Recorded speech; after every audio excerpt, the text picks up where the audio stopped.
विद्यार्थियों, आज हम मोशन के बारे में पढ़ेंगे, गति के बारे में। ऐसे तो दुनिया की प्रत्येक वस्तु गतिशील है। सूर्य जो है कहीं और चक्कर लगा रहा है, सूर्य के चारों ओर 8 प्लेनेट चक्कर लगा रहे हैं। हमारी पृथ्वी भी सूर्य का चक्कर लगा रही है और पृथ्वी के चारों तरफ चंद्रमा चक्कर लगा रहा है।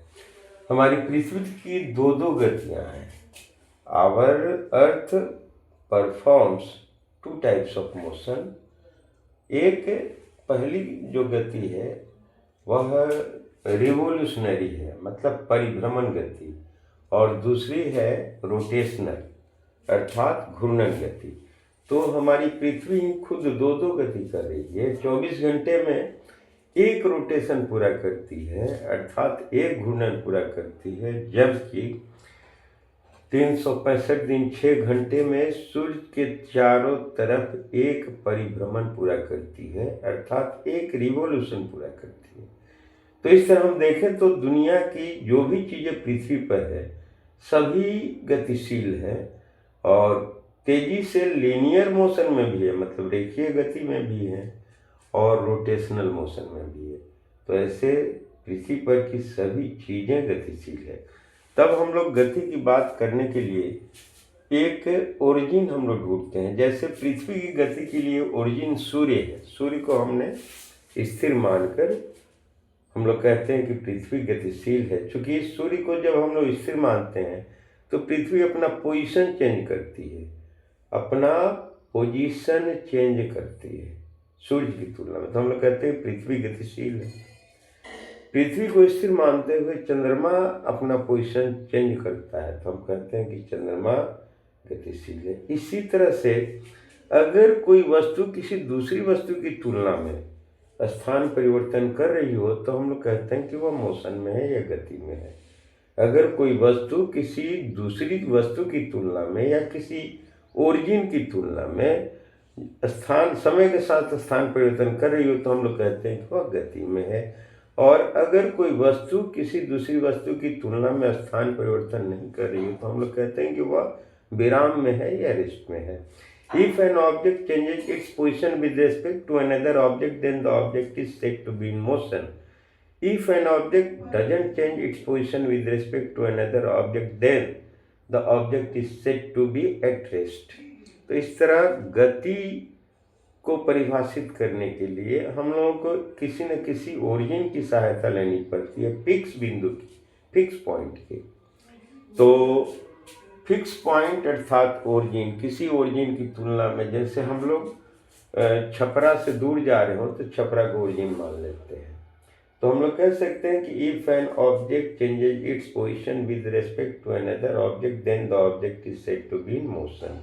The change of position of an object with time, the change of position of an object with respect to another object with time is called motion। दूसरी भाषा में ऐसे हम लोग कह सकते हैं। तो अब हो गया कि मोशन क्या है। किसी वस्तु के स्थान परिवर्तन को, किसी समय के साथ किसी वस्तु के स्थान परिवर्तन को हम लोग मोशन कहते हैं। अब दूसरी बात हो गई कि मोशन भी 2 तरह का हो सकता है। मोशन भी 2 तरह का हो सकता है।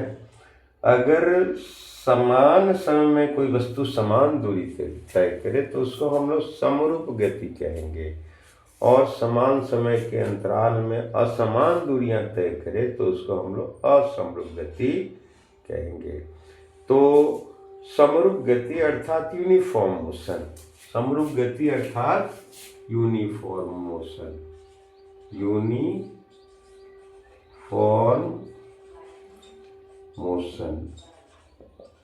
तो हम लोग कहेंगे कि if an object covers equal distances in equal interval of time, if an object covers equal distance in equal interval of time then the motion of the object is called uniform motion.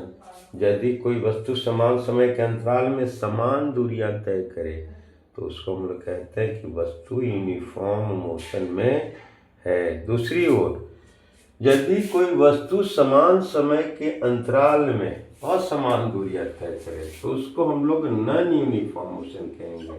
Non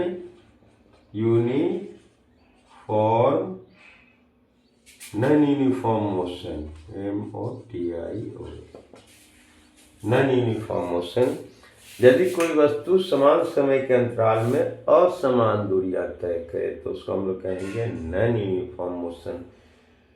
If an object covers unequal distances in equal interval of time, then the motion of the object is called non-uniform motion. उदाहरण के लिए आपकी bike यदि प्रति घंटे 30 kilometre चल रही है, चाहे समय जो भी हो, जितना भी बीतते जाए, यदि हर घंटा में 30 ही किलोमीटर दूरी तय करे तो ऐसी गति को हम लोग समरूप गति या यूनिफॉर्म मोशन कहेंगे। और दूसरी ओर यदि दूसरे किसी आपके दोस्त की बाइक पहले घंटे में 30 किलोमीटर, दूसरे में 35, तीसरे में 20, चौथे में 60 किलोमीटर, इस तरह से दूरियां तय करिए, समान समय के अंतराल में असमान दूरियां तय करिए, तो इसको हम लोग नॉन यूनिफॉर्म मोशन कहते हैं। तो इस तरह हम लोग डिस्कस कर लिए यूनिफॉर्म मोशन और नॉन यूनिफॉर्म मोशन। समय को जब हम लोग गति के साथ जोड़े तो हमें ये एक बात का पता चलता है कि मोशन समरूप भी हो सकता है और असमरूप भी हो सकता है। पथ के आधार पर भी मोशन को कई भागों में बांट सकते हैं, अर्थात गति को। जैसे अगर कोई वस्तु एक रेखा के अलोंग चल रही है, एक रेखा पर चल रही है, तो उसको रेखीय गति कहते हैं, लीनियर मोशन कहते हैं। यदि रेखा सीधी है तो इसको रेक्टिलिनियर मोशन या रेखीय सरल रेखीय गति कहेंगे। वस्तु अगर सीधी रेखा में चल रही है तो उसको रेक्टिलिनियर मोशन या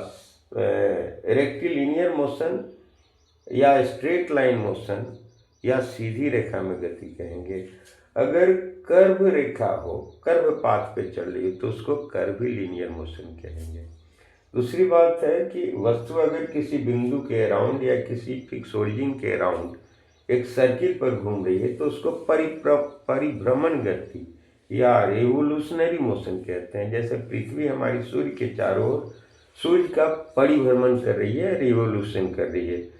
अगली जो है रोटेशनल मोशन, जैसे पृथ्वी ही अपने एक्सिस के अराउंड, अपने अक्ष के अराउंड 24 घंटे में एक रोटेशन पूरा करती है, इसको रोटेशनल मोशन या घूर्णन गति कहते हैं।